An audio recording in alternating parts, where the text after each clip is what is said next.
Howdy, folks. Welcome to another episode of Reselling Niche Podcast. Today, we're going to be talking about nostalgia, selling nostalgia, stuff we can sell, stuff we do sell, stuff we wish we could sell. So I've got my main man right here, Russ and Shane, Rise and Grind Picker, the Roaming Pickers. How's it going, guys? Hey, Mo. How are you? I'm good, thanks. I'm good. So today, I thought we could start with, I'll tell you, actually, when I go back a little bit, I'll tell you why I told this to Shane earlier, how I thought of this idea, if it's an idea. Yesterday I was watching TV, and then they started talking about ice cream. And then my wife pulled up this old YouTube commercial about Viennetta. Do you guys remember that? The Viennetta ice cream? I've heard of it, but I don't. It's at least 15 years old. They don't even make it anymore. My point to that was we started looking it up and it couldn't be found. And apparently they stopped making it, didn't do so well or something. So I started thinking about what other things that they used to sell, or stuff. Maybe it's a regional thing that's not found in your area, or just something, you can't find anymore. Would you guys think of, I don't know, any things that you could think of that you wish you could resell right now, or you just can't find it anymore? To be honest, if you really think about it, and for me, like, I'm a huge vintage guy. I buy a lot of vintage, and eventually, one of these days, it's the pool is going to get smaller and smaller and smaller, and just from compared to 5 years ago, Ataris are getting extremely hard to find. Like 5 years ago, you could buy one on anywhere. Like the old school Ataris, you could buy one literally anywhere. Now, I mean, people are pricing them up, but they're also not as easy to find. I think a lot of vintage video gaming is not as easy to find as it was 5 years ago. That's true. Yeah. That's true. Yeah. That's funny because I see a lot of Atari stuff. I never really thought about it because it wasn't really worth that much before. Yeah. I need to check that out then. That's one. Just video games in general, the 80s and 90s, even video games. I used to see them almost every weekend. Now I don't. Oh, yeah. Absolutely. And this is an Atari right here. This is the actual cartridge Atari. It's not one of the flashbacks. I haven't tested it yet. I picked it up for, I think, $15 untested, and that was at a garage sale. But this is the first one I found in like a year at a garage sale. I mean, The Atari itself, yeah, you're right. I don't really see them. I see a lot of the games, but they seem to be like corroded. I don't know if you know how to clean those off. The boards, they get like brown. Mm-hmm. For me, like, I sold a huge lot of games that were kind of corroded and an Atari that didn't work, and I still sold it for like $70, and I just bought it all together, and someone from the UK bought it.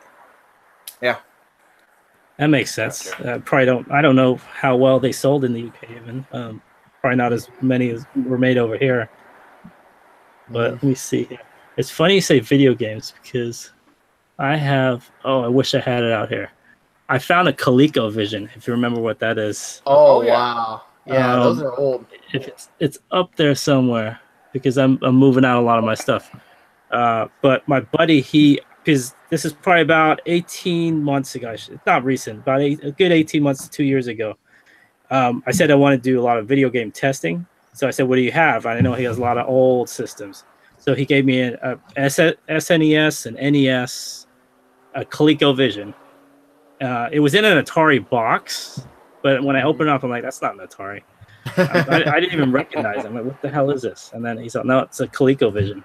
And he had one game with it, and that was it. But I don't think it works. The only one that worked was the SNES. Wow. But yeah, those are my testers. Lonnie, have you guys noticed this though on like your local market or even at garage sales? The original Wii. Everybody, I guess everybody knows now, like, video games. There's been enough of us asking at garage sales, you got any video games? You got any video games? And of course they see it on Marketplace. But you go and you see a Wii now, and you'll say, "Oh, what do you want for your Wii?" "Oh, I'll take 50 for it." Yeah, I And mean, yeah, and you're like, no, that's about what they're worth. yeah. The thing that's kind of weird about the Wii is, I think with Amazon, I don't know if they did it 100% now, but they restricted people selling them, like Yeah, the systems. I don't know if it was just for last Q4 or just for some people, or it might have been a certain one of them because I know there's a couple of them. But yeah, the could Wii. have been. That's probably the last system I ever bought for myself was the Wii. 2007 or 8, I think I bought that thing. Uh, Still I works I though. can I can beat you on that, Mo. You think? I think the last system I bought new at the store was it was for my son. Um, I want to say it was a GameCube. Okay. Yeah, so about Those do 15 years well. ago. Q4 GameCubes do really, really, really well. Mm, I so mean, I must have sold lots of them. They're so small and compact. I mean, it's a perfect name. It is a cube, but I mean, yeah, yeah, and you can fix them relatively easily. That's a whole other thing, but like you can fix a lot of the Nintendo stuff. Uh, yeah. Even the original, you can throw it. You know, yeah, they make the new 72 pins. You can throw in exactly. there, and have you know if you I always advise people if you've never seen the inside of one of those old systems, just go ahead and take the cart. You know, unscrew the cartridge, and then or take the console off Yep. and look at it. It's just a motherboard with a connector. Yeah. Yeah. I mean, I mean, I'm no expert with cleaning them or getting them fixed or anything like that. But I remember I've been able to get a couple of them fixed just by just making sure I ground myself, opening them up, and just making sure you just take that, compressed air and you just clean it off a little Just bit. clean it off. Yeah. And then sometimes just that alone will get it to work, but not always. Especially if they've been piled up at a thrift store or something like that. We But didn't. okay, so what other stuff I think when I think of vintage video games, I know there's a lot of people that obviously you kind of wish you could get those back again. But other than video games, what other stuff would you think that you probably couldn't get now that you would want to sell, or maybe stuff you are selling? So, something I haven't seen in a while, and I've done a lot of this in the past. That's just out there. You know, I guess I'm not hitting the right markets or something. It's vintage patterns, sewing patterns. Oh, okay. I haven't seen them in probably a year. Well, longer than that. Almost. It's funny you say that. You said like, so are you okay? Because I know very little about this. My aunt crochets, so that's why I know a little bit about this. Got it. And then about it, I think it was before last Q4. Maybe it is a little bit over a year actually. Sorry. They had at Goodwill. They rolled out a bin. It was at a regular Goodwill too, and it had all these cross stitch sets. I didn't even know what that is. Let me see if I have one, and I found them. Ooh, let's see. I think I have a few right here, like these right here. These type of things. Yeah, that's cross stitch. That's embroidery. That's needlepoint work. Yeah. So that, And I mean, I know it's different from sewing, but what I did was these are all going for, I think it was like $2.99 a piece, and they were like basically giving them away. And it looked like there was a store that had gone out, and I didn't know anything about this, but it was like a good 200 of them. So I picked them up wow. for between some of them 49 cents, some of them 99 cents, some of them up to like $2.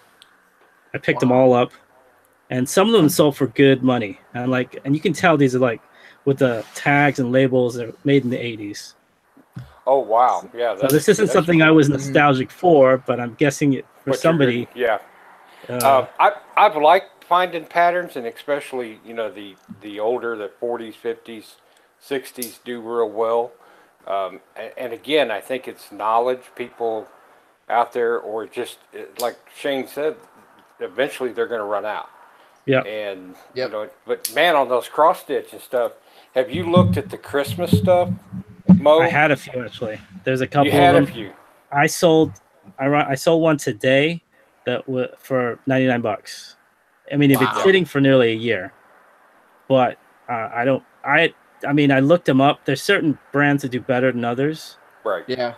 But I mean, if anyone's out there, just look, because nobody looks at that stuff. It's usually by the blankets, or like if you go to Savers or any of the thrift stores, it's usually by the blankets or like the pillows, that kind of stuff. And it's usually hanging because they're usually in plastic bags and real small. And at just check them out. At garage sales and stuff, they're in bins. There'll be like a whole bin full of them. That's the only time I ever bought them. That was it. That one time. Estate sales, you can find them a lot in those old comforter bags, because the old ladies that like to quilt and stuff will keep it all in those plastic comforter bags and smash them in there and zip it up. I probably ignored them so many times. And there's money. There's good, like you said, $99 on that one. Yeah, man, there's money in that, and there's also money in the finished work. I've sold a lot of crewel and embroidery. In fact, I got some embroidery this weekend, and I think I've got it listed at like 65 to 50 to $65 a piece. Wow. Yeah, the finished works, and some of them are. I mean, just they go crazy money. Todd Speed Trap Collectibles says he has a frame cross stitch that should fetch about $125. I believe it. I've seen them. I started going through the soles. I saw some going for like $200. Especially if you get, I think something in the 70s. There's a lot of these that came out in like the mid 70s, mid 60s, and those seem to do really well. A lot of July 4th stuff, a lot of Christmas stuff, Nice. like dog related stuff too. So that's all. This is the obscure part that I always like to just chuckle about. Here's three guys from East, Central, and West sitting here talking about needlepoint, cross stitch, and you think, oh yeah, the crewel. I know what crewel is, and it's like, but yet that makes me money. It does. And yeah. Yep. And 5 years ago, I wouldn't have known that. Like, it's all about diversifying what you know, and especially about vintage. If you think about it, there's a lot of vintage, like vintage clothing, there's a lot of vintage out there. Definitely. And some of it's really hard to date, or it's really hard to kind of see, you know what I mean, or kind of pick out. Yeah. I mean, I think it's important to like look at stuff like, say, cross stitch, which I know nothing about, because I think that kind of stuff is harder to fake as well. Yeah. I know we all think of, let's get a vintage concert tee. And I don't know how, in the last week, 2 weeks maybe, I found 3 shirts that I thought were awesome. And then I looked at them real close. They're definite fakes now that I look them up. Like one that was like used as an example at some guy's website of a fake, what was it? Motley Crue t-shirt. Oh, wow. It is fake if it's it was like a generic brand, but I thought, because sometimes they do use Anvil and Hanes and stuff like that. Yeah. But he's all, no, this is it was the example t-shirt for a fake. Yeah. Well, and those tags, like concert t-shirts, like that's right in my wheelhouse. Like that's like huge for me, and I pick up a ton of those. But you do like got to be super careful. Yeah. And there's a website that gives you, and I forgot what it is, it gives you the play-by-play on Anvil, Fruit of the Loom, on the tags. And if you see Fruit of the Loom, because if they printed a lot of them on Fruit of the Loom, it will more than likely be vintage, because Fruit of the Loom don't even have tags on their shirts anymore. It's all tagless. Right. Yeah, definitely. And then, so, I mean, vintage tags, like here, this is kind of off topic a little bit, but I thought it was kind of cool. I've never picked up Banana Republic anything ever, but the reason I picked this one up is, I don't know if you can see it. Let's see if I can get this to show up. Can you? Oh, wow. Can you read that right there?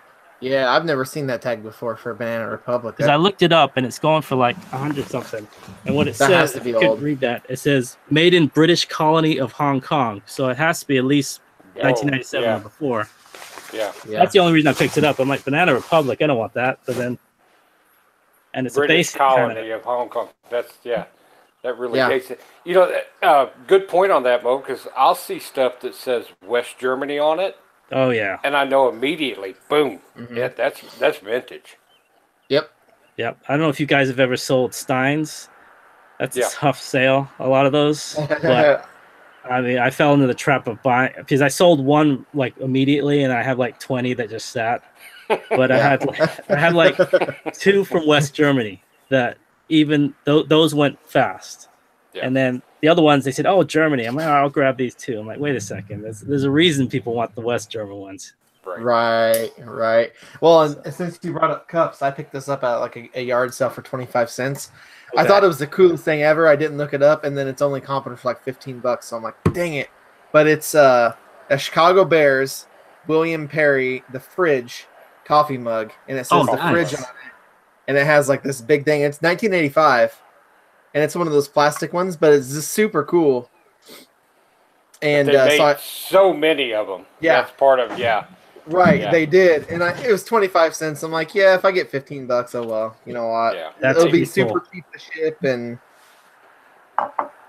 that's funny. Okay, since you're talking about mugs here, this is one that I just sold. I don't know. I think I talked about this before, but this is probably the coolest mug that I've found. Oh, this one is a Superman. Let me see. See if you can see that tag. If you ever see this tag, pick it up. California Originals. That's really cool. California. If you look at the bottom, it will tell you. Oh, come on. Can we see that? Huh. Yeah, DC Comics 1975 or 3? Yeah, 78. 78. But these are all made late 70s, early 80s, I think.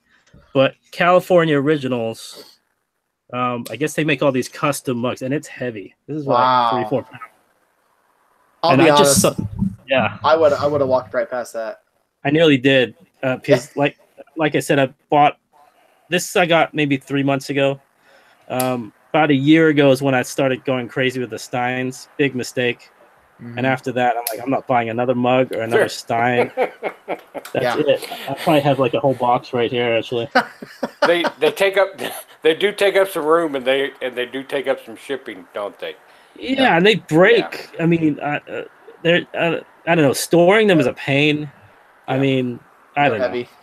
Yeah, I'm not gonna lie though. I was the same way. I bought a Starbucks mug when I first started, reselling hardcore like 2 years ago. Like this? No, it didn't. But I sold it right away, and then I bought another one, and I bought every Starbucks mug I seen, and they didn't sell. Yeah, so I actually had to just run them through an auction and say, you know what, done. And I never bought it. This is the first mug I've bought in like 2 years. You know what we should do? The next video we should make should be called "Don't Buy These," and it should just be like mugs and coffee mugs. But then on the same token, there's people out there that just focus on it and niche, and they make a killing. You know, they know they go in, they look through the mugs, that boom, boom, boom, they know which ones. So how can you never say? It's just, true. Never say never. You never do, because, man, I mean, what'd you get for the Superman one? That looked like it's probably about shipping. 75 plus shipping. What's your ROI on that for 3 months, Mo?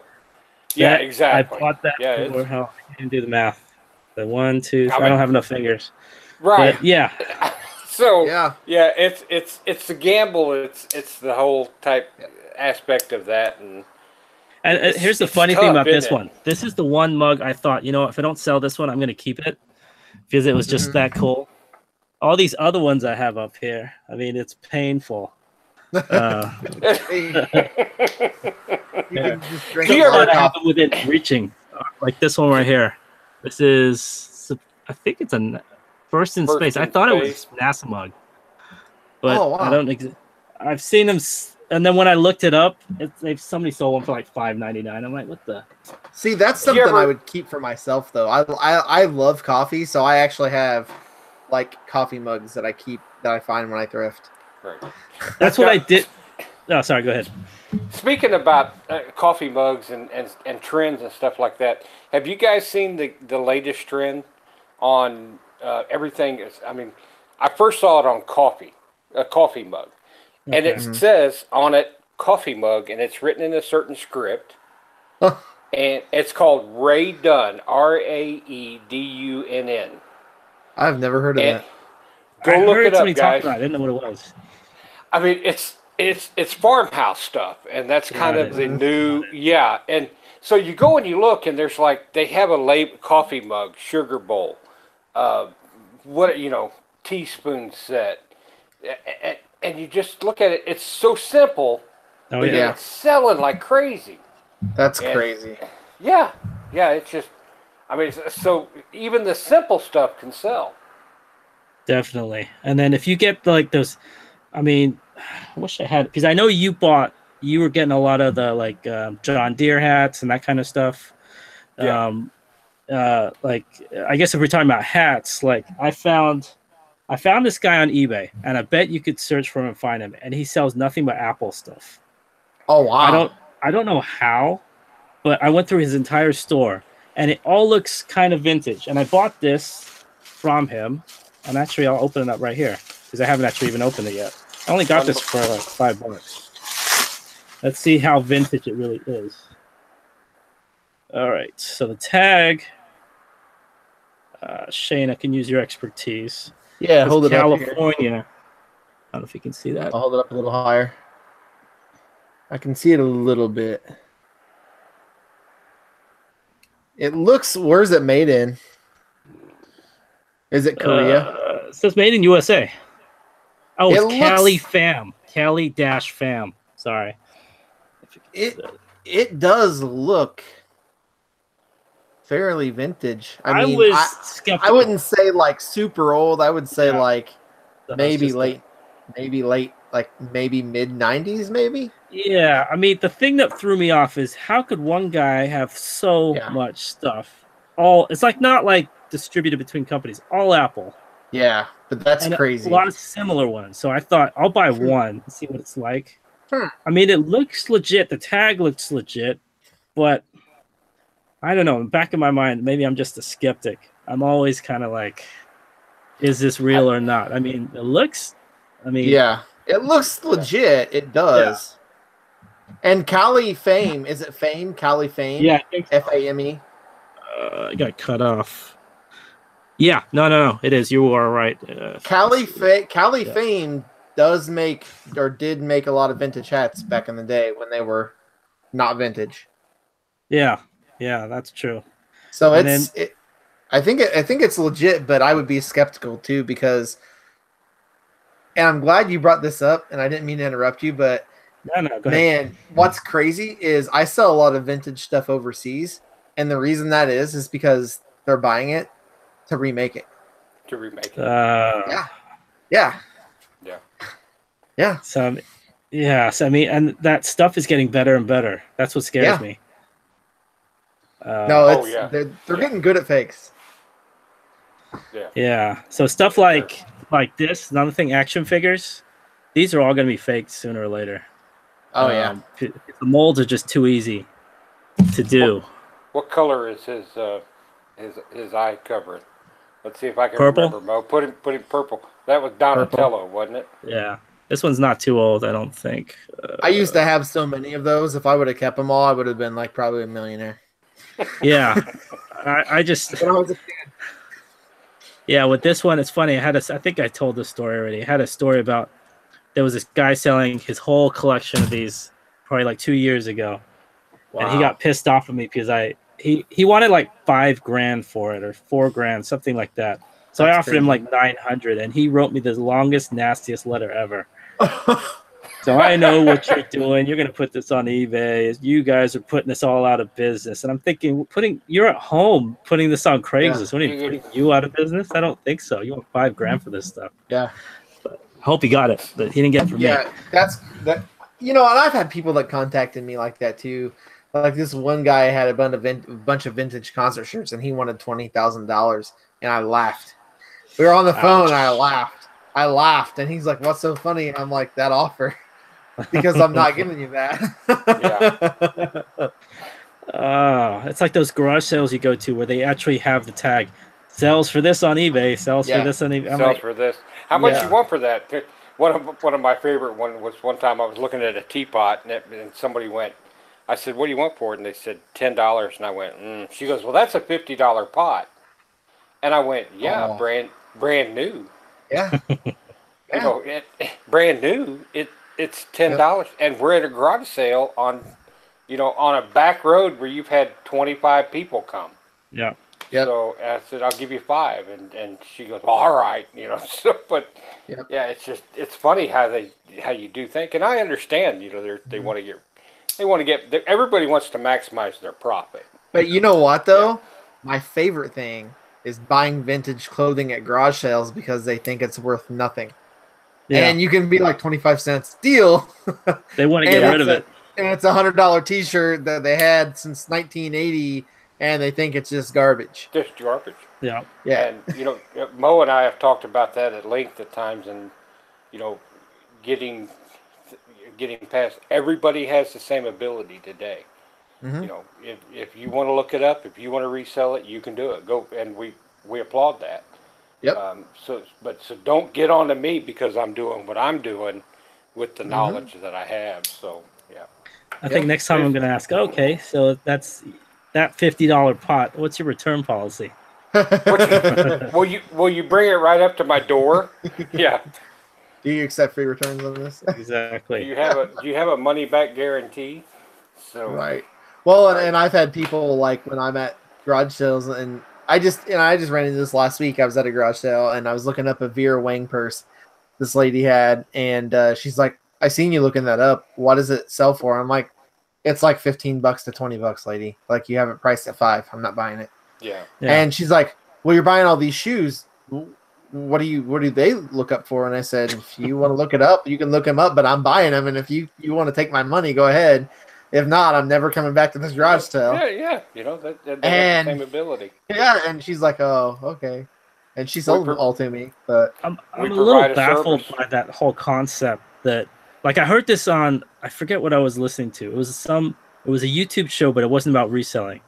It was about like a celebrity selling off his items. And one of the bad things they listed on the top 10 list was, it was about that Pawn Stars show. Yeah. Oh yeah. Yeah. So it was one of them. He apparently sold off some stuff. So one of the number 5 was he went to sell off all this stuff and he sold it for way underneath. Oh no, he was making money off people coming into the store, and they were ripping them off because they were buying it for $50 and selling it for $300. I'm like, okay, I get that, but that's relative. It's all. This is only worth what someone's going to pay for it. That's it. Yeah. Yeah, and again, that person that sold it for $50, where they turn around and had the same ability that they do to sell it for $300. Yep. And I mean, I run ads on Craigslist too, so I buy a lot of bulk loss, and I'll buy a lot of stuff for like $100 or $150, and you know, I will get nice stuff. Like this one guy I've been dealing with for 3 years. I went over there and he sold me a ton of shoes, and they were like Uggs, brand new, just crazy shoes. And I was like, $5. Yeah, I'm gonna resell them for 90, but we're resellers, and at some point, like our game or our thing is negotiating. You know, The guy that you bought those from, Shane, was he mad at the end of the transaction? No, he was happy. I've dealt with him for 3 years. There you go. 3 years. I met him on Craigslist because I run my ads, and he's been coming back to me for 3 years. Right. All 3 years. So it's all the mentality. It goes back to, because I have one Goodwill in my area that I couldn't buy from for years until they, you know how they constantly change their managers. You know, probably about a year and a half ago. Is that the one you got banned at, Mo? No, that's 2 or 3 other ones. But this one, actually, funny enough, she actually asked me when I was looking them up. She's all, same thing. She like Shane got asked, what's that going for? I was looking up some toys. They had like 10 of them. I think Target returns. And I thought about lying, and I'm like, why should I? And I flipped my phone around. I said, well, they're going for like $15 on Amazon. You've got them for $8.99. I can't buy them. And then she said, so what would you buy them for? And I said, I don't know, maybe $1 to $2 a piece. I'll take them all. And then she said, okay, $2.99. You can take them all.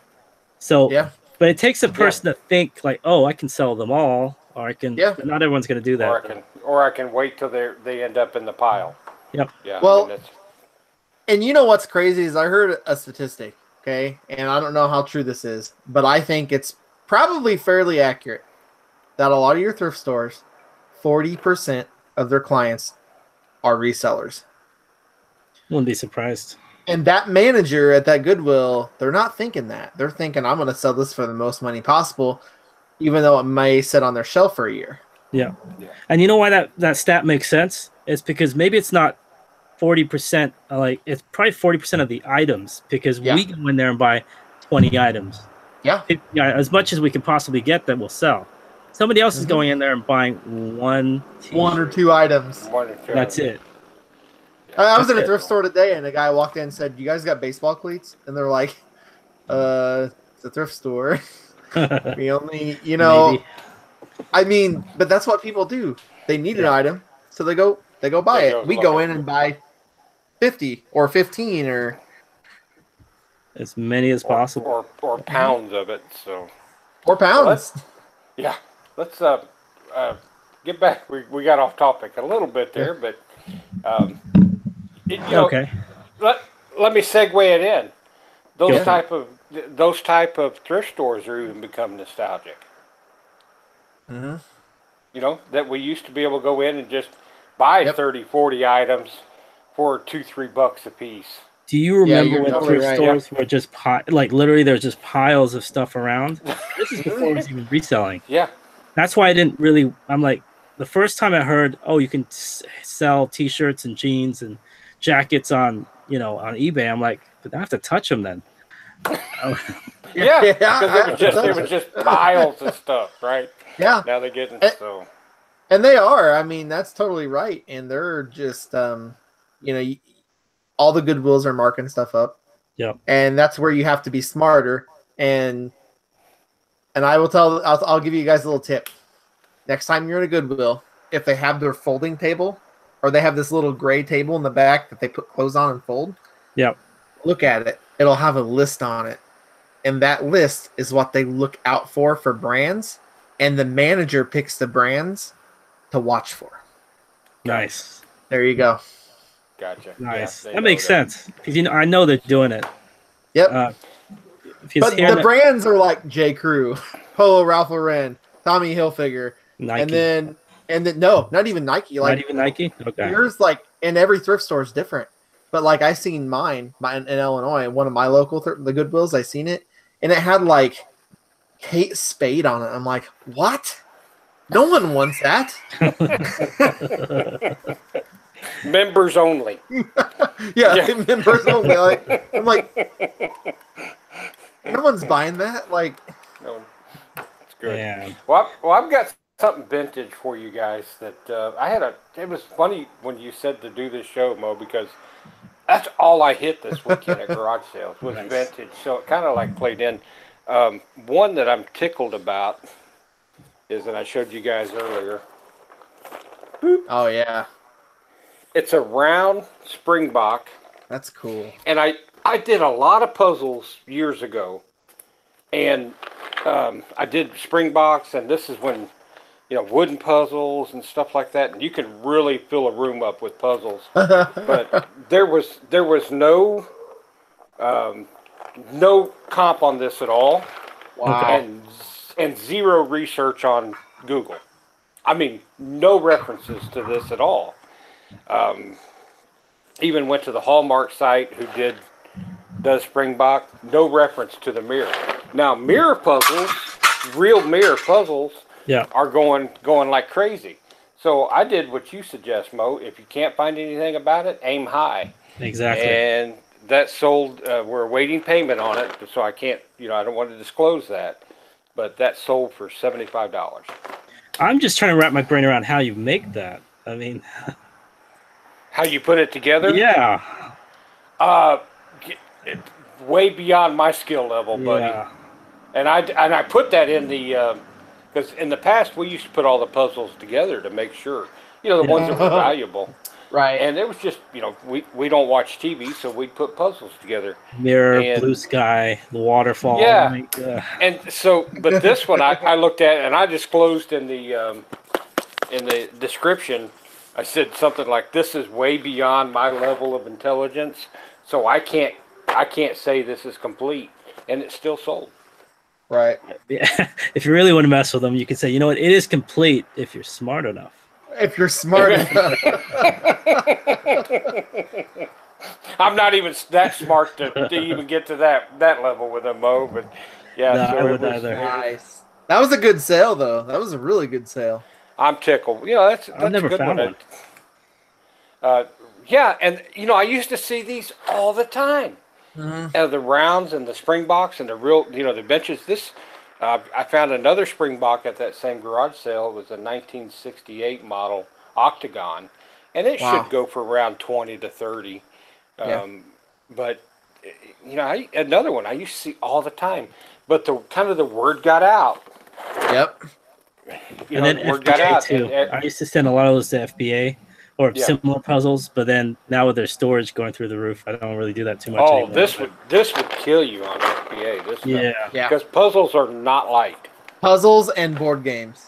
And Yeah. I love selling board games. Yes. Do you? Oh, that's cool.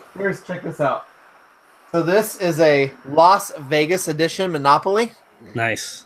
And Nice. this will be like $50 right here. 40 to 50. Nice. So what I do, like what I like to do, and I'm just gonna like throw this little tip out, is I count all the pieces, but I order specific size bags. So I have to move some of this crap out of the way so I can get to them. But I order these specific size bags off of eBay, and I put all the parts in there, and then I seal them up, and I put them back in the box. Nice. Gotcha. But Nice presentation. yeah, but I love Yeah. board games. Board games are awesome. Man, I could do a whole show on board games. I used to do Yeah. a lot of when I first started FBA, when you could send in pretty much any game, I would piece them together. I'd get them, the 70, 89% finished games. I'd buy the pieces off eBay, like Monopoly games, other games. Oh yeah. Like World of Warcraft type games do really good if you can get any of that Yeah. kind of related stuff. I have one that's kind of similar to that, and it's like a castle game. I picked up a yard sale for 25 cents, and I have it listed right now for 51, and it's going FBA for like 58. But I mean, I've sold my two best FBAs, that genre, I guess, of game. One was called Blood Bowl. It was like a monster football RPG board game thing. It went for $85. The other one was Hero Quest. You probably heard of that one. And it's similar, kind of a Conan type board game. Look up Hero Quest. If you ever see it, pick it up. Anything if ever you see Games Workshop, pick it up. Games Workshop? Games Workshop. They made, and Hero Quest was the one. Oh man. Yeah.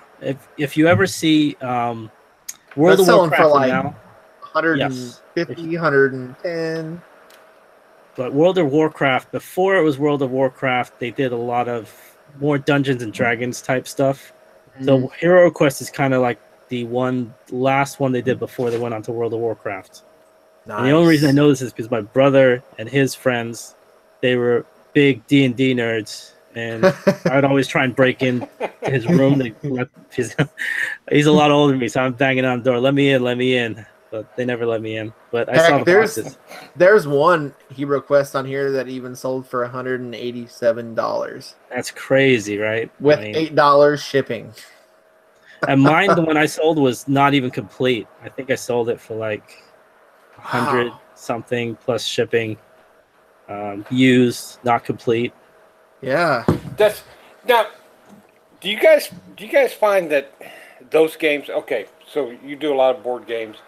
Do you guys find that the higher price ones sell faster and better than your Yahtzee? Shane, that Las Vegas one's gonna go for 50. Yeah, 40 or 50. And Okay. here's what I find a little bit is it's kind of a crapshoot. Like and let me explain this. So I had a video recently where I put in a title $50 board game, and it was this board game. It's a vintage Risk board game. Gotcha. And I love Risk. Like, Risk is awesome. But it's like a vintage, I think it's 70s Risk board game. Yeah. And they're like, I had a comment on it, and they're like, that's only going for 30. Well, it depends. And the thing about board games is the better your pictures and the better the presentation, the more money you're going to get. Yeah. Right. That's just how it is.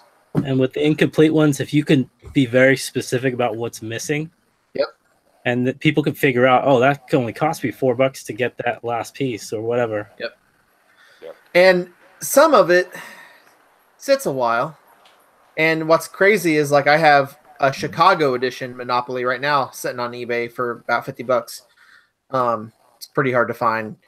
And then I picked up a few other vintage board games. One was called like Gestures, $27, and it sold in like an hour.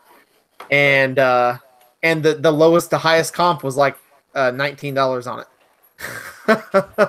So again, pictures, presentation. So, No, I think Shane's totally right though. It is a kind of a crapshoot.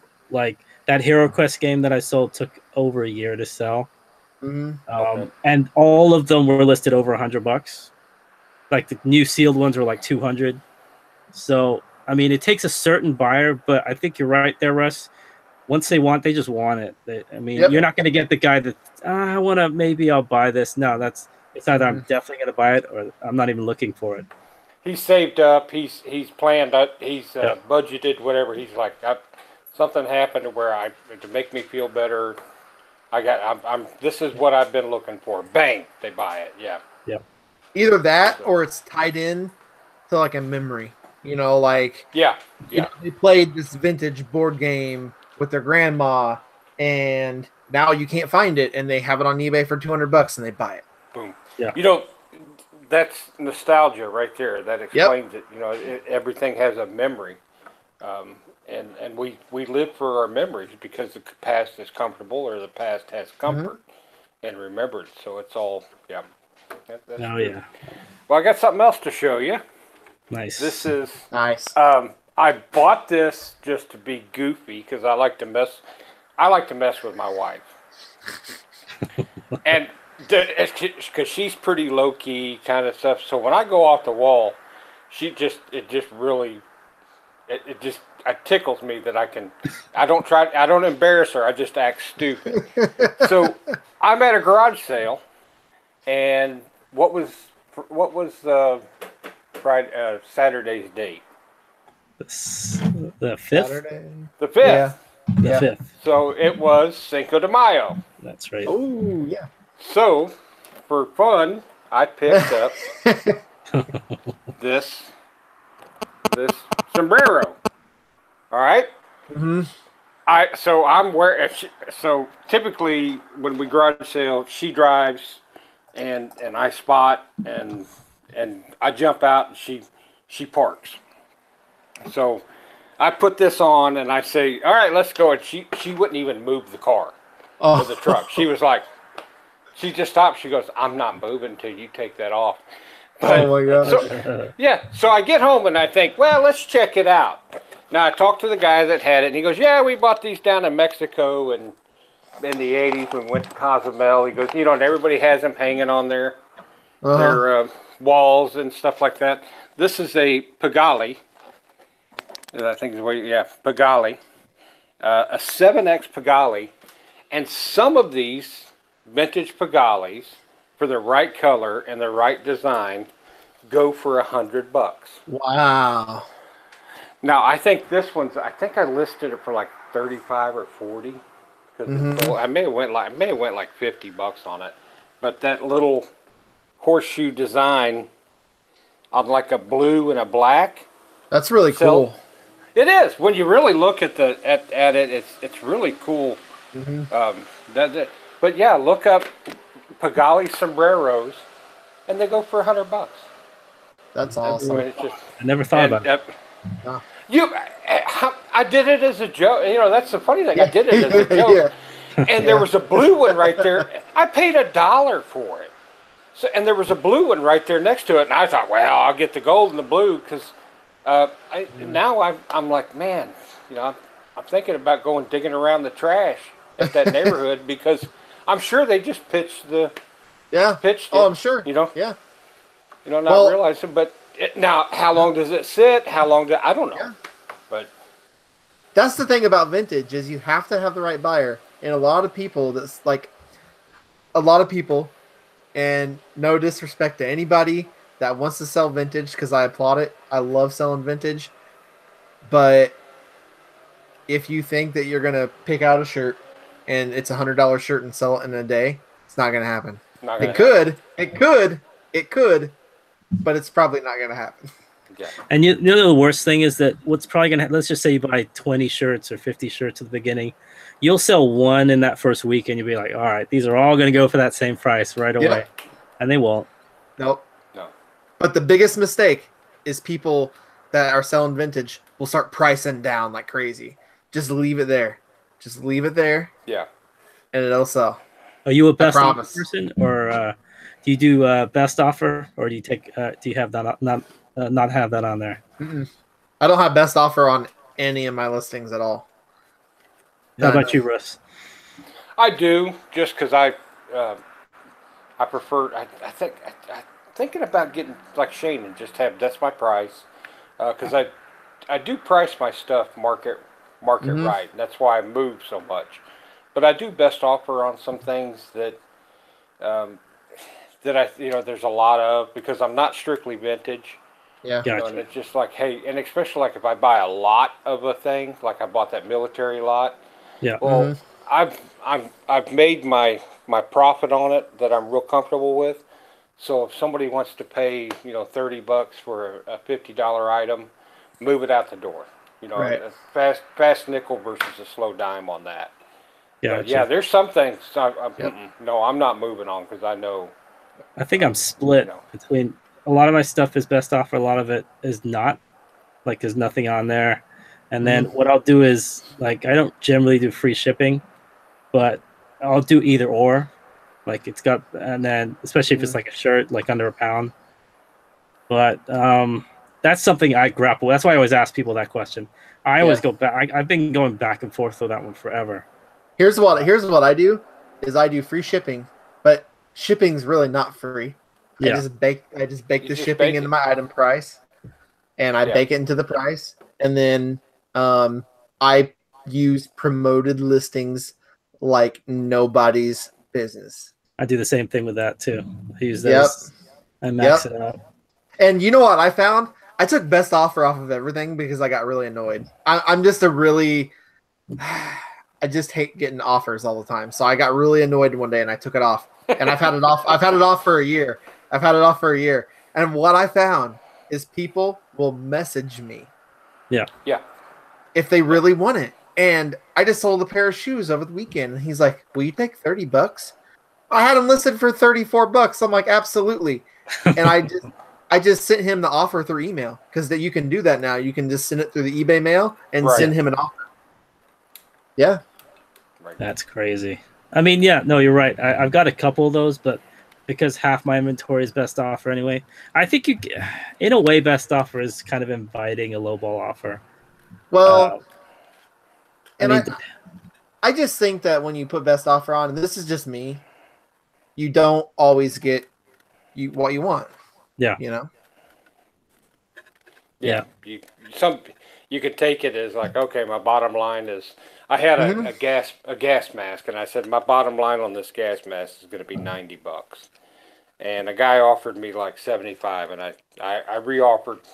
I think I had it at 100, and I researched it. Yep, they go for no less than $90. So we kind of went back and forth, and then he goes, I said I'm not taking. I sent an offer. I'm not taking anything less than 90. He sends back 85. I had to take it at that point. Now I'm a liar because I'm not taking anything less than 90. I thought you were going to say he sent you an offer for $89.99, and I'd be like, what? Yeah, right. So I'm like 85. I'm like, that's $5 on a $90 item. yeah, come on, we're gonna take it. But you know, and sometimes sometimes I feel like they think, oh, you know, I got less than the sale price, because we all know that that's the psychological thing that all retail Yep. businesses do. Jack Yep. that price up, cut it in half, 50% off, Yep. Yep. Exactly. and it's That's what I actually, was gonna yeah. say. So I think best offer can be a psychological thing. It can. Yeah, It can. a I kind of psychological got rid thing of it that goes before, by. but I mean, now I bring it. I bring it back bit by bit here and there for stuff that's not selling. But I do the same thing. I jack it up, and then I expect them to kind of come somewhere. I've heard the average person will go at about 40% of whatever you listed at. So I've been getting some great best offers recently. I mean, it's like Shane, you know, you had that one 30, you know, will you take 30 from 34? Absolutely. Yeah. You know, I've had some great best offers. Yeah. Like, it had something listed for 60, they offer like 52. That's good. Oh man, That's yeah, really you know, yeah, it is good, but you're right, the low ball's kind of like, nope. You know, But you know what's crazy? When I took best offer off, like, I mean, and this is an example. Just in the last 2 weeks, I've had 6 people message me, and I've made 5 sales from just sending an offer through eBay email or through eBay mail without actually having best offer on there. That's a real smart plan, because so you took control of it. If they're messaging you, they're a very interested buyer. Right. So, yeah.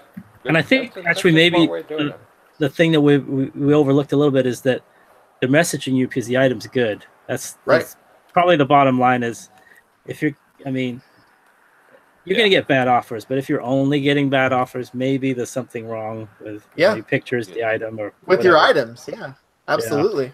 So, Mo, is there, if I wanted to give you a best offer, is there a way I could get a hold of you? Do you have like a... Oh boy. I mean, I've had people. Here's the funny thing. No, I'm leading into what you showed me earlier. Yes. Is there? You're talking about yeah. What you haven't? Yeah, the nostalgia thing that. Oh, which one? I mean, are you talking about this right here? Yeah. There's a piece of nostalgia right there. I was getting ready for the show. I was about to. Russ texted me, so I was trying to read the message on here. That's the see-through one too. That's the see-through one too, isn't it? Yeah, I had one of these. I was telling Russ this earlier. See, I'm old enough to where I actually bought one of these to use. Yeah. And I was sitting in a movie. What did I say it was? You've Got Mail. I think that was a long time ago.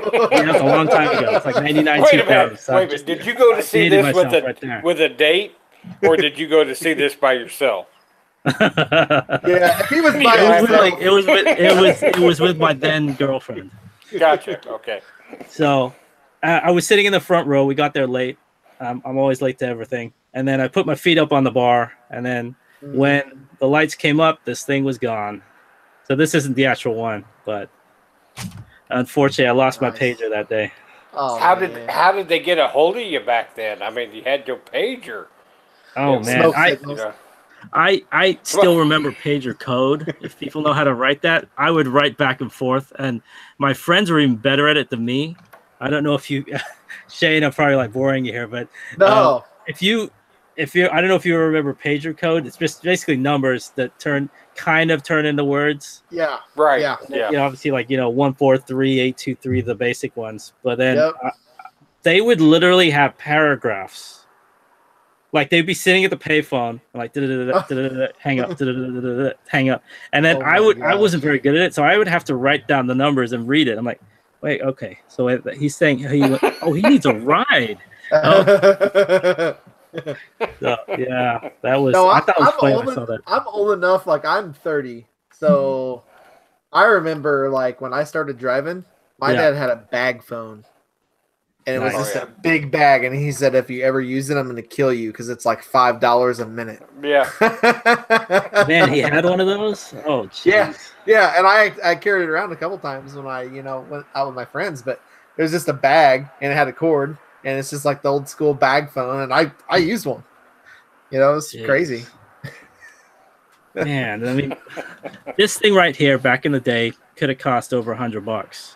Oh yeah. Believe it or not. Easy. Do you remember there were pager stores? Yes, I had friends that worked at pager stores. Yeah, there were pager stores. There were pager, there were answering services.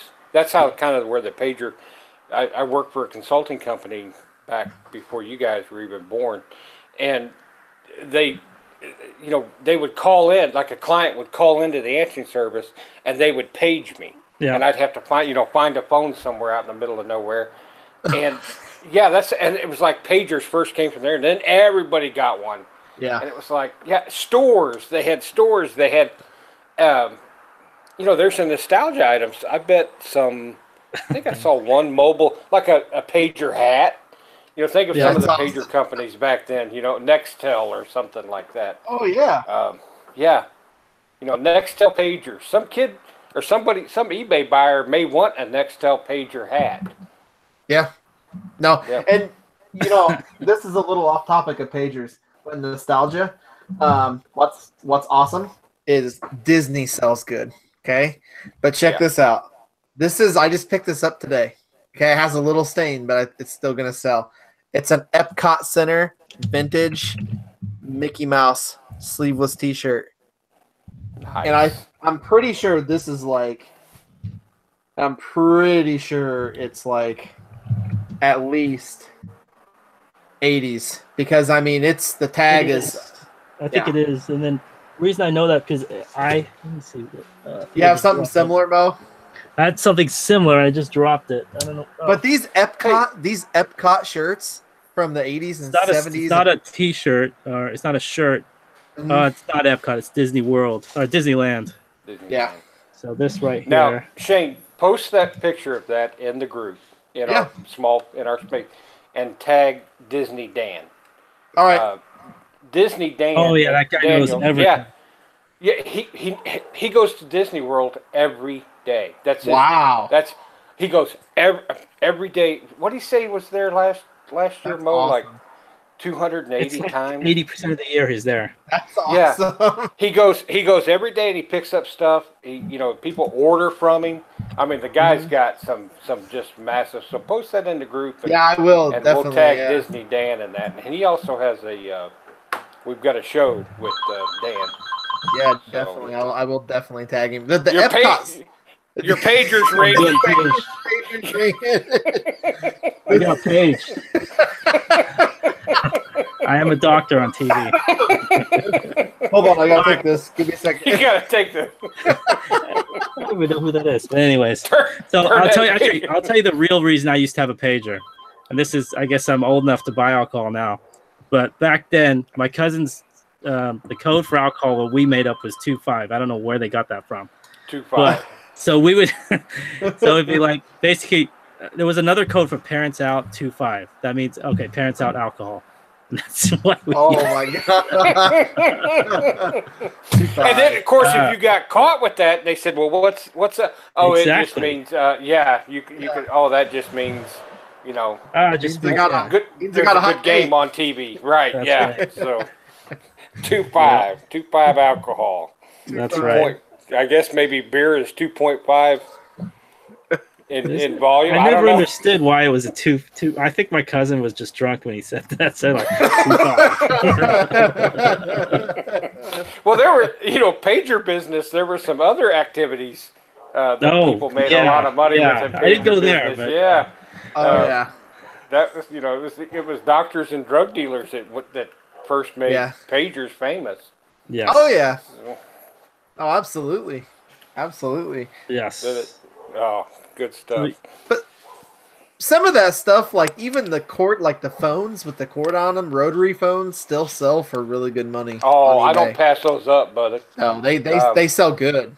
Yeah, especially the colors, the wild colors, and like the reds and the teals. I don't. If you can get a red phone, that's awesome. Yeah. Let me go get one that I picked up recently. Hang on just a second.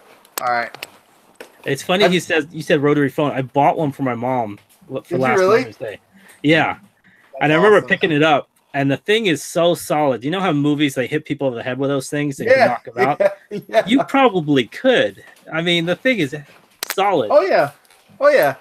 Have you ever heard of Medieval Times? The restaurant Medieval Times? Yes. Check this out. I picked this up yesterday too. This is a vintage Medieval Times T-shirt. Oh, cool. Nice. And it's made in the USA. It's pretty neat. All right, let's see this rotary phone. That's a fancy rotary phone. This is called it's called the Princess model. Oh, and there are all, and this was, yeah, you can find some Princess models that go absolutely crazy. Very dainty.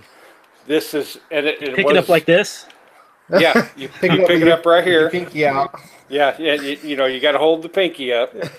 And this one's a little rough. It's got some dirt on it. I just got to clean it up. I think the comps on these were 35 to 40. I have sold some Princess phones for up to 60. Wow. And but I always, you know, I think I paid $2 for this at a garage sale. And it's got the rotary. One of the weirdest ones that you'll see out there, and I had this or it was in my parents' house as a kid, was it's a cradle phone that was up on the wall, and they had a hook coming out, but ours actually had the rotary in the handset. Wow. And yeah, it was like, you know, innovative for the time of 1974. See, that's cool, because did you have one of the long cords? Oh, and yeah, our cord was through. Yeah. You ever see that where they, like in the TV shows, they had the long cord, they'd go in the other room. Walk around with it? We had it. It was 300 feet long. I mean, what? You know, what? No, I don't know. But it was long enough that we had one phone upstairs and one downstairs. In fact, we had something like this downstairs, but it was in the kitchen.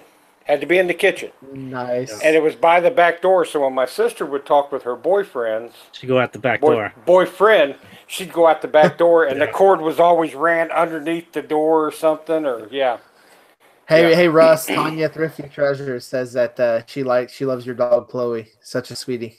Oh, Chloe was just in the room a second ago, so yeah, she comes and checks on me and drops hair on me. So. Oh man, I haven't even. Thank you, Tanya. Yeah, Chloe's a sweet dog. All right. So what else you got, Russ? Let's see it. One more thing, and I meant to grab it when I walked by. Hold on, just a second. Okay. See, I got a couple things. Let's see, what else did I got? I just subbed the Disney Band on YouTube. Okay, here I've got one for you. Actually, can you guess what this is? I found this. Huh. What is that? It's a Gold Dragon Lord. It's a VHS tape of some sort, right? I thought it was in the VHS. Apparently, this is, I don't know if you can see that. It's like these figurines, but it's in basically what looks like a VHS thing. That's really cool. It was 99 cents with the VHS. And it goes for like between 50 and $100. That's awesome. So the fluke find there. Are those the ones you kind of paint, Mo? They paint them and stuff?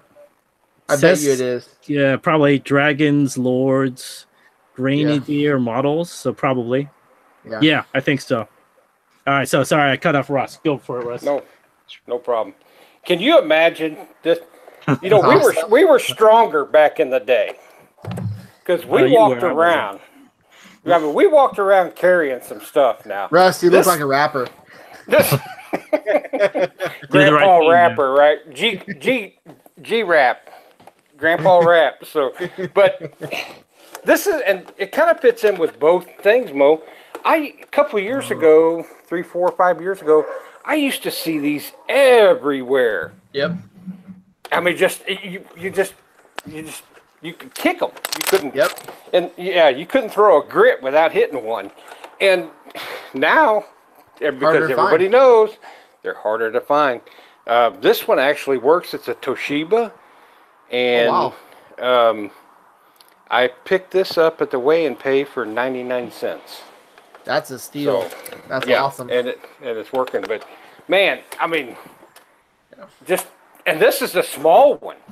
Yeah. You remember some of the ones? I mean, I remember some of the ones in the 80s, and they were 350 pounds. These people walking around with them. And how many batteries does that take? 300 again. Let's see, 1,275. 300 batteries. Yeah, and this doesn't even have the battery plate. I mean, it is but the batteries were not light either. Nope. I mean, but these. But you know what though? Even if that didn't work for 79 cents, you could have sold that and made a good profit just as parts. You know. I do. Our weigh-in pay when we first arrived back in Savannah was strictly clothes, and now they're doing hard goods and electronics, and their bins have been full. I'm stacking up with stereo equipment now that I've paid 99 cents for. That I'm seriously just thinking about throwing $20 on each one and putting them out there because I don't have time to test them. So I don't make time to test them. But so that's, and of course, always nostalgia, snapback. Oh yeah. All right. USA. All right. We're gonna go there now. All right. Let's you Nice. whip yours. What we got? Mo's got some snapbacks now. I mean, they're not like super John Deere hats. I just sold the snap. Well, not just sold. I sold the snapback over the winter, and I listed it. How do you do with those? I think they're kind of hit and miss too. They are, but you know what? I can spot good snapbacks, and I seen this one instantly knew. All right, you tell me then, because these are not listed yet. I listed it, and it sold in 10 minutes for $89.99, and it was a vintage. It was a vintage Jerry Reed snapback hat. Oh, that's why. Yeah. Yeah. Nice. All right, so I'm gonna go through a couple. I'll go through them fast. I found a couple. These are, what are these? State Farm hats? They say made in the USA. Those will sell. Yeah, State Farm Insurance Company, right? Yep. Yeah. All right, so this is the first time I found the scrambled eggs. I usually don't find them. That'll sell pretty decent, I bet. Put those on camera a little bit more, Mo, in case somebody.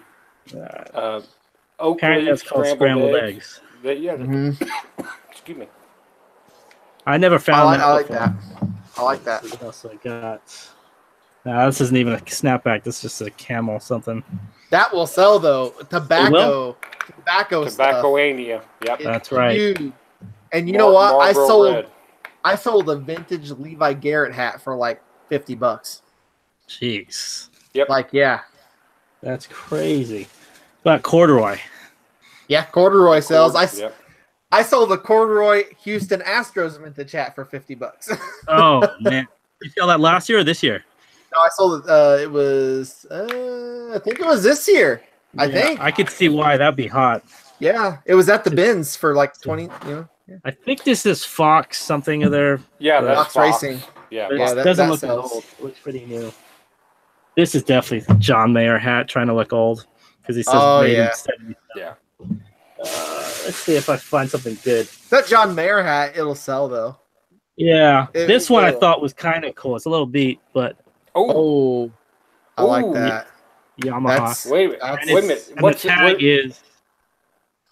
Yeah, where's it made? It looks legit. And this one was. Let's see the price. Oh. Where was it made at, Mo? It's Goodwill $199. No, where manufacturer? Where was it made at? Oh, sorry. You could be looking at a really good penny for that. I can't tell the brand name. YA maybe. Youngins? But do you think that's a Youngin? Korea though. I think it's hard. I know my camera's not great. Yeah, it's hard to. Yeah. You could be. So this one. This is the reason I picked these up because I saw this one. There's another one. Farmers Bar and Grill. I think it's Farmers. Farmers. Tanner's. Sorry, Tanner's Bar and Grill. Nice. Got a couple more. We'll go through these fast. Discovery. Breckenridge. And ski hats can do well. Yeah. Oh, I got two more. This one I thought was kind of cool. I'm not sure. Oh, that is neat. Is that what is? I was trying to figure it out, but the tag is cut for this one, so I couldn't figure out what that is. Look on the snapback. Does it have anything on the snapback? That's why I was a little dubious about this one, because it might say "Made in USA" or the brand. Right. It doesn't say anything on there. Yeah, that's tough, but that's definitely old school looking. Yeah, you can definitely image search it. Search it on Google or something. Yeah, this was the funnest one that I found right here. That's awesome. There you go. That's awesome. There you go. That is awesome. Daffy Duck. The fun thing about hats to me is, I've picked up whole boxes of them for $0.25. Literally picked up boxes, and one can be 10. One, you get a bunch of duds, but they're easy to store. They're easy to ship, and they're out there. Those big ones. I think I posted it on our group today. There's some out there. Those John Deeres, those original. Or those 70s John Deeres. Yeah. People are getting $400, $500, $600. One of them went for $1,200. That's crazy. Sometimes you question it. You do question it, like, is that a legitimate sale? But then you scroll down and you start realizing that, the little pompadour hats or the pom pom hats. Here's that Astros hat I sold. About this. Sorry, he was asking to see this one again. Yeah, Glenn likes motorcycle stuff. Yeah, I was just, the thing that worries me, like I was talking about before, is it legit? This one to me looks like it is, but like that one with the C there, when it doesn't have the tag, that worries me. You don't have any way to confirm. And, right. The blue, the white, the mesh. I've got one that says it's a vintage Gulfstream. This one is aux fuel tanks, Page Abjet. I mean, it's just there's so many types. If you're like Shane, you're out there in Illinois, man, you hit the farm country up for the feed stores. Yep. I mean, I find them pretty frequently, and I usually pick them up if I can find them. Yeah, because they just. And are you going to make your house payment or your rent off of your hats? Well, if you got 5,000-6,000 hats, you could, yeah, you could, yeah, you scale it up, but. You make $200, $300, $400. You can consistently make $200, $300, $400 a month just on hats. Easy. Well, and this one right here, I sold this one. I think back in I don't even know when. I think it was this year for $50, and it's an Old Miss Rebels hat. And Old Miss Rebels hat. Yeah. That logo is the old Rebel, and the old running Rebel. And man, that thing sold 3 days, $50. Yeah, vintage sports hats, vintage. I mean, it's just people. Miami. I had a Miami like that. I mean, people, and they go quick. They will go pretty quick. The vintage sports, exactly, Russ, will definitely go just super fast, like lightning quick. The fastest I sold was, I think it was just like a month ago. It was a Cowboys hat. It was like, what do they call it? The shark tooth? The starter? Shark tooth, the splash. Yeah, kind of looking. And it was messed up, too. It was like, obviously had wear and everything. So it sold for $40, I think, but immediately. That's a good sale. Yeah, that's a good sale. And when you're paying, you're paying $0.25, $1. How much? I find these at the weigh-in. I found these aviation ones at the weigh-in pay. And you probably got like 10 cents in that. I mean, what do they weigh? 6 ounces. Yeah, so, 6 ounces. Yeah, 5 ounces. So I've got probably 40 cents in it. Yeah, but I've never found those at my bins. I find these at the Goodwills, but they're on the top. Above the shirts, like on the shelves above, basically the shirts. They're like piled up. They're piled up above them. Yeah. It'd be interesting to go as a test at garage sales. Tell people, hey, you got any old hats? Yeah. Asking people.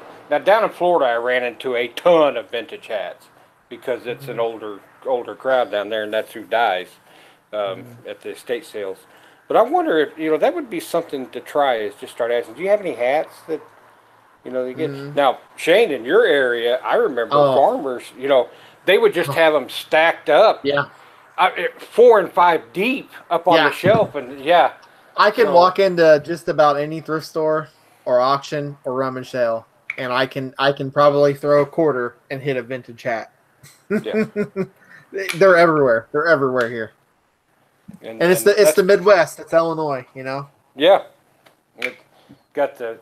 That's what I when I was doing that research, Dan, I saw those feed store hats. Yep. You know, they throw 5 of them together and they go for $300, and you're like, oh Yeah. my gosh. You know, I've sold some feed store hats 25, 30 a pop. Like I can't remember what it was. It was like corn belt or something, and it had a patch on it, and it was really cool. And it had a big piece of corn on it, and it was made in USA vintage, and that thing sold for like $39. Probably the cab. Yeah, it was. Yeah, it was the cow. Yeah. Yep, and it sold Yeah, for like the cow. $39 in like 2 hours. Yeah. It's super quick. Yep. So you can tell I've been in corn country. Yeah, definitely, definitely. It's easy for me to find hats, but good ones, they're usually like too new, or they're kind of generic hats. Yeah, that I find. Makes sense. You're in a more urban area. You're in a more they're usually more like this area. one right here, kind of like just whatever you call this, but yeah. And you probably find a lot of newer hats. You know, newer. Yeah, we get a lot of, obviously it's like sports like everywhere else, but like they're not even early 2000s most of the time, like 8-10 years old. You know what the most new, how do you put this? The most amount of hats that had a brand name on it down here that I have found. It's called Life Share, and it's a blood bank, and you donate blood to, and they would give you a hat. I bet I could fill a room with Life Share hats, because you know people donate blood, they give you a hat, and it's kind of just a crappy hat, so they throw it in the Goodwill box, you know, and nobody I've never seen anybody walking around with a blood donor hat on. Life Share hat. Yeah, it's hilarious. I mean, I bet on any given weekend hunt, I probably see 10 of them. I mean, it's just, and Life Share is all over the South, so I've seen them everywhere. But literally, I call them rummage sales, because in Illinois, I grew up in Southern Illinois. Every yard sale we call it rummage sale. Rummage sale. Yeah. Yep. And vintage hats, like I'm telling you, 25 cents to 30 cents all day long, picking them up for, you know. That's worth the trip up there, almost, just to hit that. Yeah. And if you ever come this way, you or Mo, let me know, and I'll take you around. Definitely, I'll go during season and catch a Cards game. That'd be the best. Yeah, definitely. I'm a huge Cardinals fan, so check this out though. I picked this up at the thrift. It's vintage Harley Davidson. Okay, super cool piece, and it has Bloomington Chapter Owners Club, and it's a real Harley Davidson piece too. On the pocket, nice. It's 50-50, and it just has the shoulder. So it has one on the pocket, and then it has Bloomington, Illinois. Nothing on the back, so it's more of a golf shirt type. Yeah, kind of a golf shirt, yeah. But it's a 50-50 real. And I love picking up vintage Harley Davidson. That one you noticed wear down at the VFW. Yep. Yeah. Have you noticed a drop in sales for Harley stuff though recently? A little bit. Women's Harley, I sell the crap out of it. Really? I'm not even joking. I kid you not. I bought 80 pieces, or not 80, about 60 pieces from a guy for $180. Him and his wife got divorced. He hit me up on Craigslist, $180, and I've already sold half of it, and I haven't even listed it all yet. And as soon as I listed, it sells. I sold the jacket he had for $159. Just boom, like that. And women's Harley Davidson, I've noticed you can list it, and it doesn't quite matter about the content as much as the men's. Okay. The men's, it's tricky. I think the men's, they just made so much more of it. Yep. And then I noticed that with, it's funny you say that, because I was selling, what was it, women's camo? What was it? I think it was called Moonshine something. There's a couple brands that make camo, but the women's stuff is jumping off the shelves. Yep. Because I think they just make less of it. Like, so. Well, that women's Harley stuff, like my average price is like $25, $26 on a t-shirt. And my average price for men's like $14. Nice. Well, who shops more online? Yeah, You know, women. Yeah, women. Yeah, Yeah, I mean that's a That makes proven fact. sense. So, yeah. so Us well, here's guys, we only get on eBay when we need something. a. Exactly. I I only go. I think they got a mall around here. I went there once. So yeah, I don't shop. Here's something vintage that most people don't think about.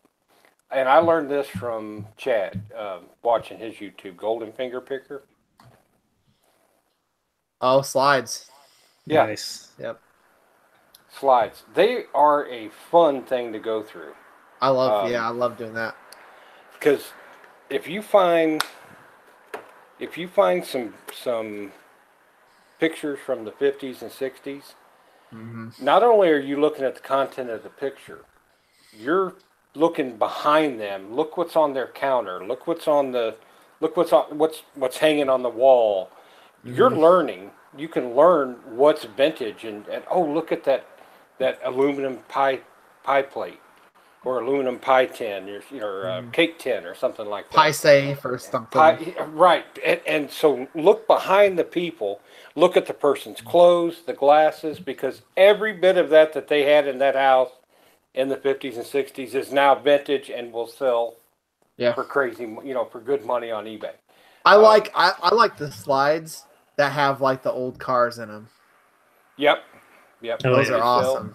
And if And you can find one where they're standing in front of them too, or next to them, Oh yeah. you got the scenery in the background. Yep. Yeah. You got it. They could, I actually have a slide converter where it's a machine because I have sold some slides and I bought it for really cheap, and you just put the slide in and it electronically gives you a picture.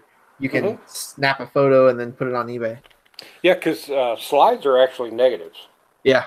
They're good. I'm fighting trying to get one of those, Shane. So off air, I'm gonna ask you about that because I need to step. I've got about 3,000 slides to go through. Oh yeah. I've gone through 3,000, but I've got probably about 400 or 500 I want to list. So to get in. But I think next time I'll bring in my. I have all those. I probably have like 1,000 glass slides. Yeah, oh, wow. it showed me Going for those 5 are years. really cool. Those are And the I didn't glass even buy slides. those. I've never even seen hardly any of those. I didn't buy these. These were because I told you guys I do shipping. So this lady we picked up from auction house, and she had literally thousands of these magic lantern slides, glass slides. And we shipped her like a binder full of them, maybe 40, 50 slides.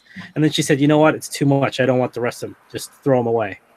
I said, are you sure? And this is like 3 years ago, maybe. So I've had these things, boxes of them, ever since then. So I need to go through. I'll bring them next time so you can see them. I'm just afraid to break them. They're cool. Mo showed some to me. They cool. sound really cool. Yeah. It's about this big, by 3 by 3 by 3, 2.5 by 2.5, and they're old. Crazy. Some of them 1800s, like late 1800s. Oh yeah. Like European, like architecture. They're fragile. They're fragile cool too, though. I mean, that's part of the problem with them. Yeah, I shattered a bunch of them already. if you on your slides and stuff, if you find street scenes, and did we talk about? I think we talked about this on one show, Mo, or something about the street scenes on. It's a snapshot in that moment of time that can never happen again. Yeah. And the right alignment of cars, the right alignment, and there's street scenes. If you go and just look at 35 millimeter slide street scenes on eBay, you'll see stuff up to $100, $200, $300. I mean, it's amazing that they can. Now, if you make most of these slides will probably go for $4 or $5. I may hit some that are 20 to 30. But if I hit, 5, this is one of those scalable things to me. That if I make $3 off of 1,000 slides, it's worth my time. Yeah. So especially with the converter, the digital converter. Yep. Well, and slides, you can sometimes buy them in such a big amount, a bulk amount. $5 a piece is like you could make $1,000. You know what I mean? So Yeah, you've got, I mean, and just all sorts of subject matters. I did sell one that had a boat on it. Was it the boat or the plane? No, Las Vegas. And Oh, they went for like $10. It was that's not nighttime bad. Vegas, 1963. You know, Um, Chad says nudity sells and slides. oh yeah, yeah. It does. You know, That's what he it's says. Yep. it all, yeah. The old slides and stuff like that. Anything Uh-huh. of the old adult Swedish area. Yeah. Yeah. So, Yep. What is it with Sweden, man? Sweden. I don't know why but it was Sweden. It was, it was always Swedish. So I'm trying not to get our channel pegged when we, We're talking about Swedish fish candy. Swedish fish, right. Yeah, those are good. I like those. Yeah. Yeah, All right. anything like that goes. But make sure you post it in the adult section of eBay, or they will shut that down. You'll get flagged. They will hammer you. Yeah, they'll put you on suspension for that. 7 days, first time. So I've heard. So Yeah, I mean, yeah. Word on the street. no, it's good. So All right. So, do we have any other items that we're gonna be? Let me see here if I have anything. I always have other items. yeah, we could just turn Shane's camera on his whole room back there. He's got vintage. It's got like thousands of pieces back I there. got racks back here. Crazy. All right. So I'll show I you think one. I'll show one more thing. Yeah. And this is the coolest thing. So I live in Illinois. I live 20 minutes from the U of I campus. Okay, for University of Illinois. Got a fight in the Illini. Oh yeah. The Chief logo Yeah. will sell. I usually sell them for anywhere from $25 to $30, just a T-shirt, because they actually got rid of the Chief logo. how long has that been gone for? That logo? Quite a while. It's been About 20 years. Yeah, I would Late say 90s? maybe 15, but it's been quite a while, and a lot of the stuff, like I have a couple. I have a shirt back there that I'm getting ready to list, and it's a vintage champion fighting Illini, wrestling with the big Illini logo on it, and it's sweet. It'll sell for probably $35-$45. Nice. Again, vintage sports apparel. Yep, vintage sports. Yeah. And especially logo changed. Yep. Yeah. That logo is awesome. I mean, I know it's but I mean, just the history behind it and everything. Yep. It's a very cool logo. Would you say that's the most famous Switch logo in the recent times, or? I would say that, or the Rebel, the Old Miss Rebel. Wouldn't you say, Russ? What do you think?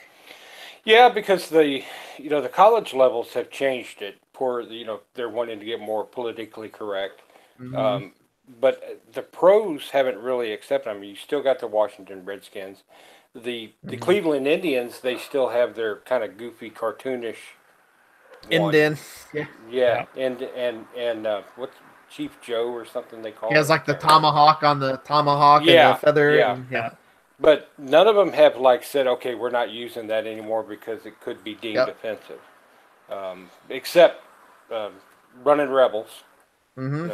That was, and I can't remember the exact reason why they got rid of the old man type Running Rebel. I think it was more along lines because it really represented Southern Confederate, more the Confederate South Army type stuff. Yeah. Oh yeah, I think that's Braves too. Yeah. With the Braves, they got rid of the tomahawk chop, right? As well as I heard that they're not allowed to do it at games, or is that true? Or I didn't know that. Yeah, the chief Wadamunka or whatever his name was is they all named him, right? I don't think he's the official mascot of the games anymore. Okay. But they still have. Do they still have the Indian on the logo? I think so. I'm almost pretty. Well, either or they might just have the tomahawk. And then the name. That's something to look up, because we might be missing it. If you see a Braves Indian, that would be that vintage sports Yeah, apparel. that's a good point, Mo. But Yeah. I never thought about that. look how much the logos have changed over the years from the 70s and the 80s with all the like Philadelphia type and Montreal Expos. They went through some really changes and from the 80s to the 90s and Oh yeah. yeah That wasn't me. It was Glenn in the chat that said that, so I just stole it from him. Hey, have you guys ever heard of the Seattle Pilots? No. Pilots. Okay, the Seattle Pilots were actually a major league baseball team Huh. that they were on for like 2 years. I think 61 and 62. No Or kidding. late 60s. You can look it up. But there was actually, and that's boy, that would be some great vintage stuff to find. Yeah. And you wouldn't even know if you were looking at it, if you didn't know about the Seattle Pilots, you would just look at this and go, meh. No. But it goes in along the lines of Seattle being the home of Boeing. And they were major league. They were like a full major league team. Full major league. Oh yeah. And they lasted like 2 years. They folded. Here's a jersey from '69, and it's selling for like $60. Okay, so it was 68, 69 then, I think is when. Okay. Yeah. Or 69, 70. But yeah, because when and it's just and then what'd you find? They have hats, and it has that little scrambled egg thing on the bill, like Mo had, and it just has the Seattle S, $75. 75 bucks. 75. And it's just one of those obscure little things that has passed in history that because nobody played on there any good. It's just an expansion team. And no one really paid attention. And they maybe had 4 fans that came to the game, I guess. And there's none of that stuff out there. Well, I'm glad you brought that up because I found a vintage Nike piece. I have it listed up for like $50, $60, but it was the Los Angeles Lasers, and it was a basketball team that only was around for like 2 years. From the Is ABA, that one of the old ABA? ABA. Yeah, that's right. Yeah. And I found a vintage Nike windbreaker, and it was so cool, and I picked it up. Oh, that's awesome. Yeah. Some of that ABA stuff goes for big money. Oh yeah. Too. Oh yeah. I think it's late '60s to the early '70s. Baseball, basketball, even soccer. What do they call the NAASL? I think it was the old Galaxy. You can find old Galaxy stuff, which they went defunct in like 1981 or something like that, or 83. Yeah. I guess they had more money to throw around, but by the 80s, they all went belly up. Yeah. Old hockey stuff, too. That sells. I need to learn more about hockey. That's the sport I know nothing about. I found an old... I don't know why. It's Illinois. It was a actual Russian hockey jersey. Yes. CCCP. It might have come to It was the PCCR or whatever. Right. Yeah. And I found it. That thing, it was vintage. It sold for like $45. Nice. But that was probably that was probably taken off the team from the 1980 team that we beat. I wouldn't doubt it. How does that stuff end up like that? How does it end up in Illinois? In a thrift store? That's crazy. And I think they toured. Did they tour? I saw a 30 for 30 on that. They played like 3 matches. That was against Canada, though. They played like 3 or 6 matches or something like that in the late 70s, early 80s or something. Yeah, it might have been. Yeah. Yeah. Maybe someone who knows more about hockey can answer that. I don't know that much about hockey. Trust me. Yeah. But some of those Blackhawks, if you got champion Blackhawk stuff. Yeah. And I mean, when I say champion, not the brand, when they won some championships. Oh yeah. Boy, that anytime there's a championship, your Blackhawks, and there's stuff that I would say in the hockey league that's always going to sell. Your Red Wing stuff's going to sell. Your Bruins stuff's going to sell. Diehard fans. Diehard Islanders. The blue stuff would kind of sell because they're hot and cold. But yeah, so you got I would say you have your diehards. Yeah. So Chicago, they'll buy anything that has Blackhawks on it. If it's Blackhawks or Cubs, you're golden. Blackhawks or Cubs. I think Chicago is one of those cities you can go in pretty much any sport direction, and that will sell. Yeah. I mean, if you're talking about Bulls, you're talking about Bears. I mean, Oh, it is. Yeah, oh, the Bears. I mean, just Yeah. the whole. But you know, I found some vintage Bulls shirts and those sold really well. You know, 20, 30 bucks a piece, but they're like 96, 97 shirts. Yeah. And you can find them pretty frequently here. Nice. I wish I had one. It was actually my shirt. I never bought it. I bought this in like late 90s, early 2000s. I think it was 99 on the shirt, and it said like Bulls something. It wasn't even that nice of a shirt, but it had the tag still on it. Oh, To man. Japan for $200. The most I've ever made on a t-shirt. That's crazy. Wow. I list because that's my thing. If I can't find it, list it up high. Yeah. It went within like a week. $200 shipped to Japan. That's Nice. really good. That's really good. I mean, most of my shirts go for like $15, but I mean that one went up. That's really good. And I wish I could find some more Bull stuff, but I had one that said 1996 and 97 conference champions. That went for like $27, $28, something like that. nice. Well, Nice. I think I'm out of vintage stuff. I've shown my boo. I've got one last piece, and then we'll call it a night. This is not really high. This is high school sports, I think. I haven't Nice. figured it out yet. Reminded me of Happy Days, if you remember that show. Oh, yeah. It's like one of these. Bonds. What are Oh, these? like a Letterman jacket. Yeah. Those When sell. I looked them up online, they don't go for too much. They're Gru, I think, is the brand. Some of those, though, some of those will sell for crazy This thing money. is heavy. I mean, Oh yeah. I don't know how they could play. I mean, it's the real deal. It's Is thick. that leather on it? No leather on it. It's all, I guess, thick cotton. Thick cotton, the felt Super type thick. feeling. Yeah. But it says junior varsity sweater. No, oh, it's pure sweater. The Letterman sweater. I'm glad you brought up the sweaters. This is still listed on eBay, but I got to show this. I got to show it because this was the best sweater I've ever picked up, and I haven't sold it yet. It's a Kentucky Wildcats vintage sweater. Oh yeah. That's nice. Mark that thing up. Yeah, I did, and I'm sitting on it. But I thought it was the coolest thing ever. And that sweater that Mo had reminded me of that. When I first seen it, I'm like, oh, I gotta have it. No, that thing right there, you could get hundreds for. I'm guessing. You don't think so? No, I'm thinking like probably 50s, 60s, maybe. It's the Kentucky Wildcats. Yeah.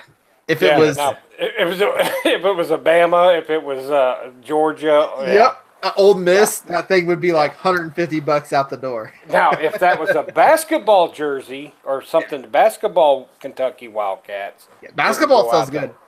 Oh yeah, yeah. Kentucky's all about their basketball. Mo, did that sweater you have? Did it have an emblem on the back? No, it doesn't. Unfortunately, it doesn't have a letter. Doesn't blank. have an emblem. It's clean on the back. So What are it the just has stripes a- on? What White. are the? It's white Okay, stripes. there's two. No, Do they white. look sewn on? Are they what? Are they sewn on? No, Are they knitted? it's all knitted. This whole thing is Okay. knitted, Okay. and it's heavy. It kind of looks like a field hockey. It could be. You know like what a I mean? lacrosse field hockey type. Like field hockey or rugby, maybe, or It could be Silverwood's junior varsity. I couldn't figure out what the last word says. I think it says Fife, Fife. But I can't really tell. yeah, it Could it- does. I don't know say- if that's somebody's name or. casual band. Maybe Because you know, Band like a jacket? casual band. I just thought of the Wonder Years and Happy Days when I saw this. I'm that's like, awesome though. Kevin. But you know, Feige- those Well, kind of things, it's what sells for like movie props, and movie companies will buy Yep, that kind I of seen in the stuff. chat, movie prop company. I didn't even see that, Glenn. Glenn threw that out there, and I didn't even look at it. I mean, I picked it. It was $2.99, so I thought, why not? Even though That's the an solds awesome. are not awesome that buy. great. I tell you what, Mo. Right here, Yes. right now, I'll make you an offer on that. I will double your money. There you go. Nice. You pay for the shipping. I can't turn that down. Can't hurt. I $6.99. mean, You know, then that is the secure part about this. We talk about hundreds of dollars and we find them for pennies. Yep. Yeah. So Yeah. yeah. All right. It's I good. think we're at that time. I'm enjoying this a lot, but we have to do this again. Maybe we can make this like a weekly thing because this is pretty cool. Kind of a semi-agenda show. Yeah, So- talk I about agree. vintage stuff. Talk about because there's what. How can you stop? I mean, we could It's do hard to. a whole year just on vintage sports stuff. We could Oh, sit yeah. here all night till about 3 a.m, and I could probably talk about it the whole time. Yeah, yeah. Yeah, definitely. So good. Well, Shane, Yeah, we sure right. appreciate you coming on again. Hey, I appreciate you guys having me on. It's always a pleasure, always fun. Yeah, we're gonna have you back on again, which is we should make this a thing. Definitely. So, I'm all right, down. cool. Excellent. So, for everyone out there, thanks for watching, guys. If you're listening on iTunes, thanks for listening to the Reseller Niche podcast. Mo, And then, go ahead, Russ. Sorry. Sorry to interrupt you there, but as you say your goodbyes, don't forget to say the goodbyes to our international friends.